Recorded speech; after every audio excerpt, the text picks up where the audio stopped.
भारत माता की, गंगा मैया की, गंगा मैया की। उत्तर प्रदेश की राज्यपाल आनंदीबेन पटेल, यहाँ के मुख्यमंत्री श्रीमान योगी आदित्यनाथ जी,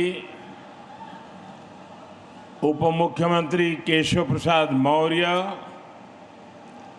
ब्रजेश जी पाठक, केंद्रीय मंत्रिमंडल के मेरे सहयोगी जितिन प्रसाद जी, पंकज चौधरी जी, यूपी सरकार के मंत्रीगण, सांसद और विधायकगण, अन्य जनप्रतिनिधि और विशाल संख्या में पधारे हुए मेरे प्यारे भाइयों और बहनों,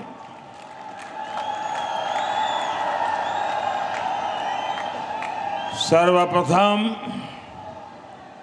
मैं भगवान नरसिंह की इस पुण्य भूमि को प्रणाम करता हूं।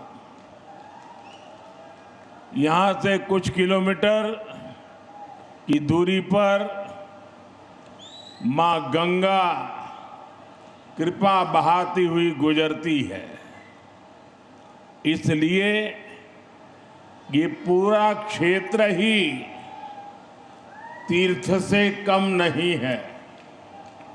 और मैं मानता हूं यूपी को एक्सप्रेस वे का यह वरदान ये भी मां गंगा का ही आशीर्वाद है।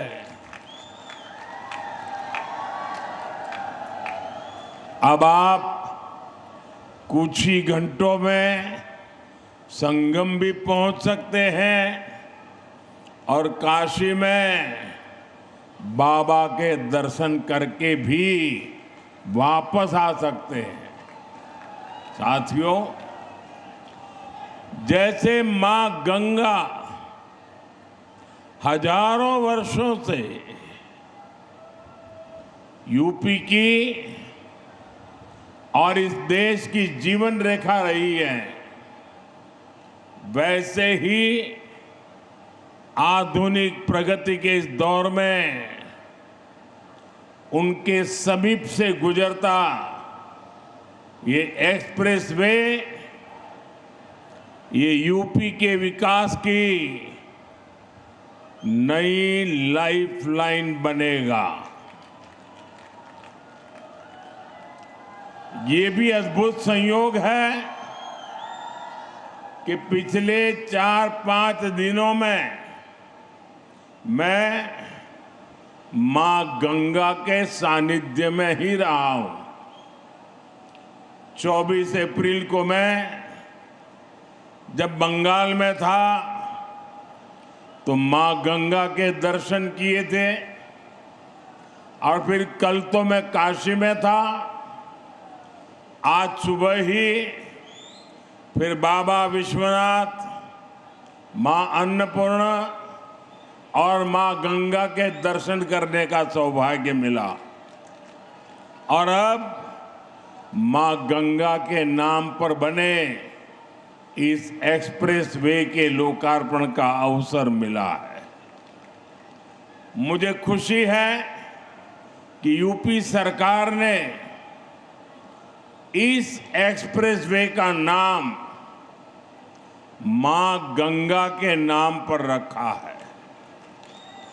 इसमें विकास का हमारा विजन भी झलकता है और हमारी विरासत के भी दर्शन होते हैं। मैं यूपी के करोड़ों लोगों को गंगा एक्सप्रेसवे की बधाई देता हूं।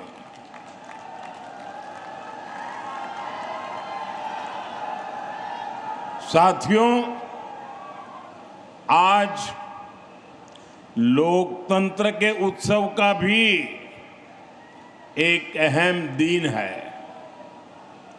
बंगाल में इस समय दूसरे चरण का मतदान हो रहा है और जो खबरें आ रही हैं उनसे पता चलता है कि बंगाल में भारी मतदान हो रहा है।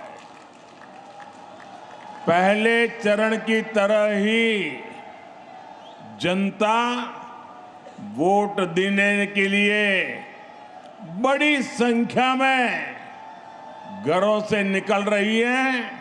लंबी लंबी कतारों की तस्वीरें सोशल मीडिया में छाई हुई है। पिछले 6-7 दशक में जो नहीं हुआ,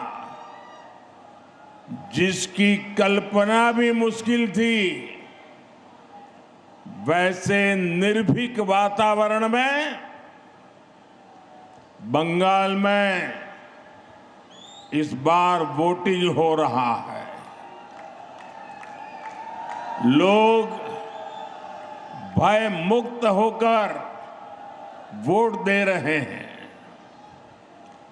ये देश के संविधान और देश के मजबूत होते लोकतंत्र का पुण्य प्रतीक है। मैं बंगाल की महान जनता का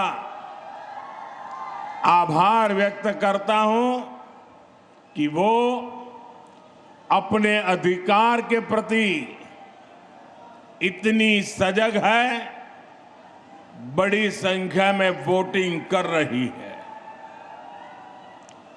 अभी वोटिंग खत्म होने में कई घंटे बाकी है। मैं बंगाल की जनता से आग्रह करूंगा कि लोकतंत्र के इस पर्व में ऐसे ही उत्साह से भाग लें। साथियों, कुछ समय पहले जब बिहार में चुनाव हुए तो बीजेपी एनडीए ने प्रचंड जीत दर्ज की थी, एक इतिहास रच दिया था। अभी अभी कल ही गुजरात में महानगर पालिका, नगर पालिका, जिला पंचायतें, नगर पंचायतें, तहसील पंचायत, इन सब के चुनाव के नतीजे आए हैं। और आप मेरे उत्तर प्रदेश वासियों को खुशी होगी, 80 से 85% नगर पालिका और पंचायतों भाजपा ने जीत ली है।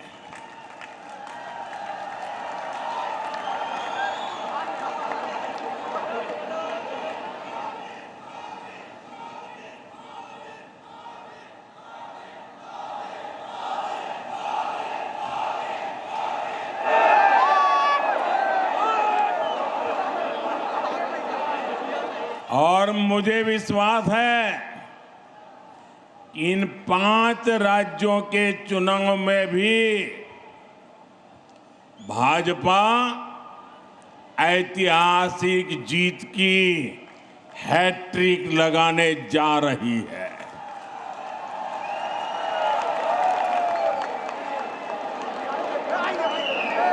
चार मई के नतीजे विकसित भारत के संकल्प को मजबूत करेंगे, देश के विकास की गति को नई ऊर्जा से भरेंगे। साथियों, देश के तेज विकास के लिए हमें तेजी से आधुनिक इंफ्रास्ट्रक्चर का भी निर्माण करना है। दिसंबर 2021 में गंगा एक्सप्रेसवे का शिलान्यास करने मैं शाहजहांपुर आया था।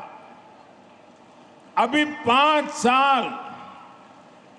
साल से भी कम समय हुआ है और आप देखिए देश के सबसे बड़े एक्सप्रेसवेज में शुमार यूपी का सबसे लंबा ग्रीन कॉरिडोर एक्सप्रेसवे ये 5 साल के भीतर भीतर बनकर तैयार हो गया है।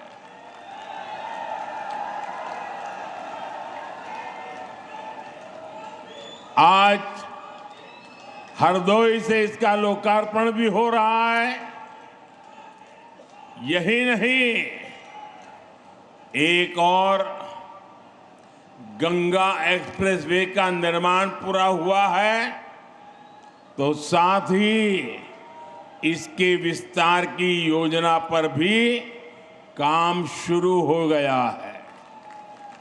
जल्द ही गंगा एक्सप्रेसवे मेरठ से आगे बढ़कर हरिद्वार तक पहुंचेगा।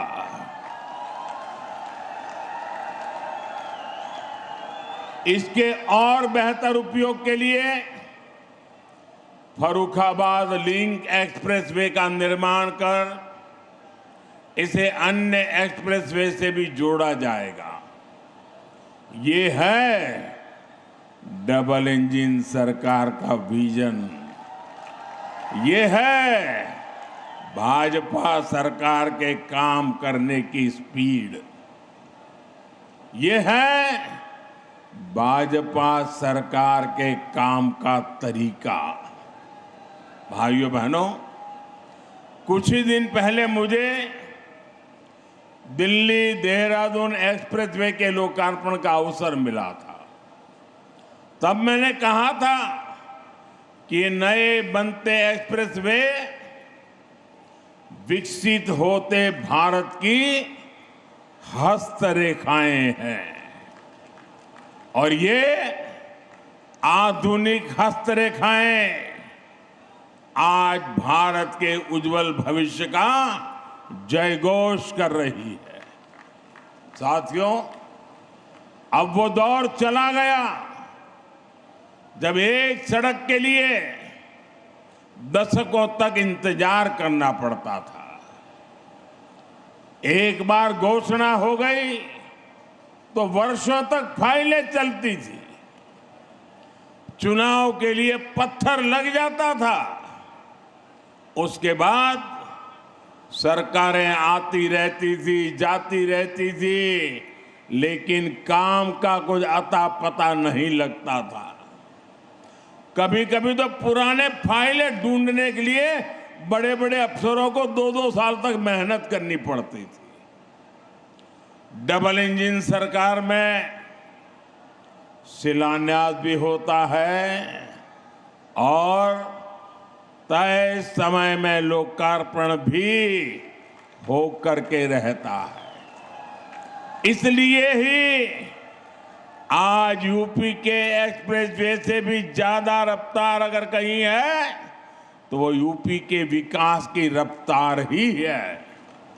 साथियों, वो एक्सप्रेसवे केवल एक हाई स्पीड सड़क नहीं है, ये नई संभावनाओं का, नए सपनों का, नए अवसरों का गेटवे है। गंगा एक्सप्रेसवे करीब 600 किलोमीटर लंबा है। पश्चिमी यूपी में मेरठ, बुलंदशहर, हापुड़, अमरोहा, संभल और बदायूं, मध्य यूपी में शाहजहांपुर, हरदोई, उन्नाव, रायबरेली, पूर्वी यूपी में प्रतापगढ़ और प्रयागराज, इनके आसपास के दूसरे जिले गंगा एक्सप्रेसवे, इससे इन इलाकों के करोड़ों लोगों का जीवन बदलेगा।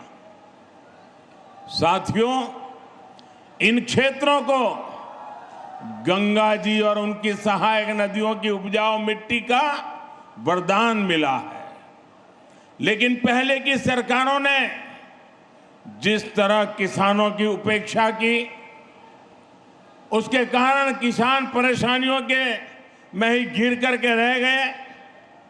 यहां के किसानों की फसलें बड़े बाजारों तक नहीं पहुंच पाती थी, कोल्ड स्टोरेज की कमी थी, लॉजिस्टिक का अभाव था, किसानों को उनकी मेहनत का सही मूल्य नहीं मिलता था। अब उन कठिनाइयों का समाधान भी तेजी से होगा। गंगा एक्सप्रेसवे से कम समय में बड़े बाजारों तक पहुंच मिलेगी। यहां खेती के लिए जरूरी इंफ्रास्ट्रक्चर का विकास होगा। इससे हमारे किसानों की आय बढ़ेगी। साथियों, गंगा एक्सप्रेसवे यूपी के एक छोर को दूसरे छोर से तो जोड़ता ही है, ये एनसीआर के असीम संभावनाओं को भी करीब लाएगा। गंगा एक्सप्रेसवे पर गाड़ियां तो दौड़ेगी ही, इसके किनारे नए औद्योगिक अवसर विकसित होंगे। इसके लिए हरदोई जैसे दूसरे जिलों में इंडस्ट्रियल कॉरिडोर विकसित किए जा रहे हैं। इससे हरदोई, शाहजहांपुर, उन्नाव समेत सभी 12 जनपदों में नए उद्योग आएंगे। अलग अलग सेक्टर्स जैसे फार्मा, टेक्सटाइल आदि के क्लस्टर्स विकसित होंगे। युवाओं के लिए रोजगार के नए अवसर भी तैयार होंगे। साथियों, हमारे ये युवा मुद्रा योजना और ओडीओपी जैसी योजनाओं को उसकी ताकत से खुद भी नए नए कीर्तिमान गढ़ रहे हैं। यहां छोटे उद्योग, एमएसएमई को बढ़ावा मिल रहा है। बेहतर कनेक्टिविटी की सुविधा से उनके लिए भी नए रास्ते खुलेंगे। मेरठ की स्पोर्ट्स इंडस्ट्री, संभल का हैंडीक्राफ्ट, बुलंदशहर के सिरेमिक, हरदोई का हैंडलूम, उन्नाव का लेदर, प्रतापगढ़ के आंवला प्रोडक्ट्स, ये सब बड़े स्केल में देश दुनिया के मार्केट में पहुंचेंगे। लाखों परिवारों की इससे आमदनी बढ़ेगी। आप मुझे बताइए, क्या पुरानी सरकार में हरदोई, उन्नाव जैसे जिलों में इंडस्ट्रियल कॉरिडोर बनाने की कल्पना तक हो सकती थी क्या? हमारे हरदोई से भी एक्सप्रेसवे गुजरेगा। ये कोई सोच सकता था क्या कभी? ये काम केवल भाजपा सरकार में ही संभव है। साथियों, पहले यूपी को पिछड़ा और बीमारू प्रदेश कहा जाता था। वही उत्तर प्रदेश आज $1 ट्रिलियन की इकोनॉमी बनने के लिए आगे बढ़ रहा है। ये एक बहुत बड़ा लक्ष्य है, लेकिन इसके पीछे उतनी ही बड़ी तैयारी भी है, क्योंकि यूपी के पास इतनी असीम क्षमता है। देश की इतनी बड़ी युवा आबादी का पोटेंशियल यूपी के पास है। इस ताकत का इस्तेमाल हम यूपी को मैन्युफैक्चरिंग हब बनाने के लिए कर रहे हैं। यूपी में नए उद्योग और कारखाने लगेंगे। यहां जब बड़ी मात्रा में निवेश आएगा, तभी यहां आर्थिक प्रगति के दरवाजे खुलेंगे, युवाओं के लिए रोजगार के अवसर पैदा होंगे। भाइयों बहनों, इसी विजन को केंद्र में रखकर बीते वर्षों में लगातार काम हुआ है। आप सब खुद भी महसूस कर रहे हैं, जिस यूपी की पहचान पहले पलायन से होती थी, आज उसे इन्वेस्टर समिट और इंडस्ट्रियल कॉरिडोर के लिए जाना जा रहा है। यूपी की इन्वेस्टर समिट में देश और दुनिया से कंपनियां आती हैं। यूपी में हजारों करोड़ रुपए का निवेश हो रहा है। आज अगर भारत दुनिया में दूसरा सबसे बड़ा मोबाइल निर्माता है, तो उसमें बहुत बड़ा योगदान यूपी का है। आज भारत जितने मोबाइल बना रहा है, उसमें आधे मोबाइल हमारे यूपी में बन रहे हैं। अभी कुछ ही हफ्ते पहले मैंने नोएडा में सेमीकंडक्टर प्लांट का शिलान्यास भी किया है। साथियों, आप सब जानते हैं, एआई के इस दौर में सेमीकंडक्टर कितनी बड़ी फील्ड बनाती जा रही है। यूपी उसमें भी लीड लेने के लिए आगे बढ़ रहा है। भविष्य में असीम अवसरों वाला बहुत बड़ा क्षेत्र यूपी के लोगों के लिए खुल रहा है। साथियों, उत्तर प्रदेश का औद्योगिक विकास आज भारत की सामरिक ताकत भी बन रहा है।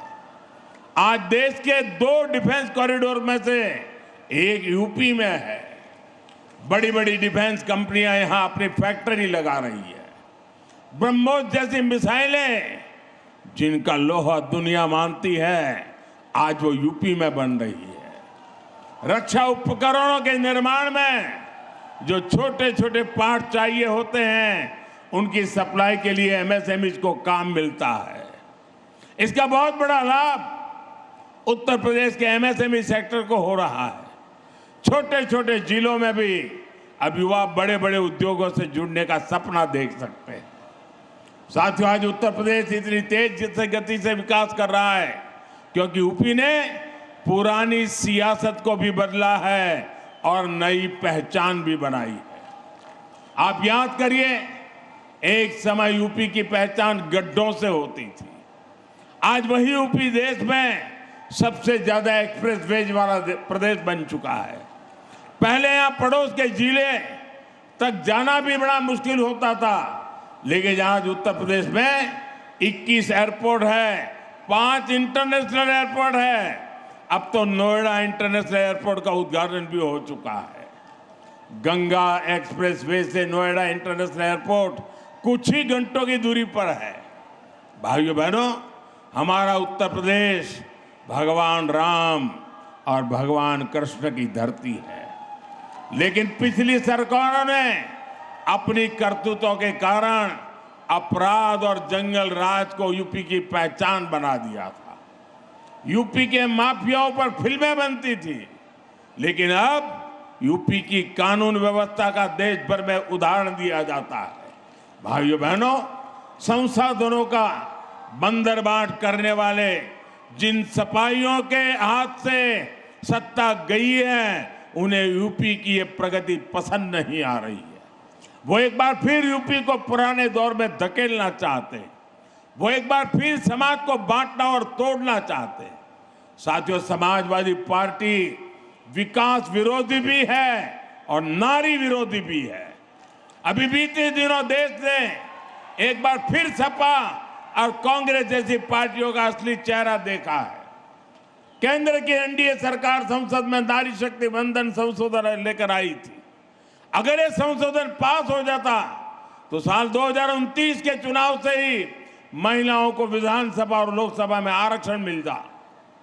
बड़ी संख्या में हमारी माताएं बहनें सांसद विधायक बनकर दिल्ली लखनऊ पहुंचती, वो भी किसी और वर्ग की सीटें कम हुए बिना।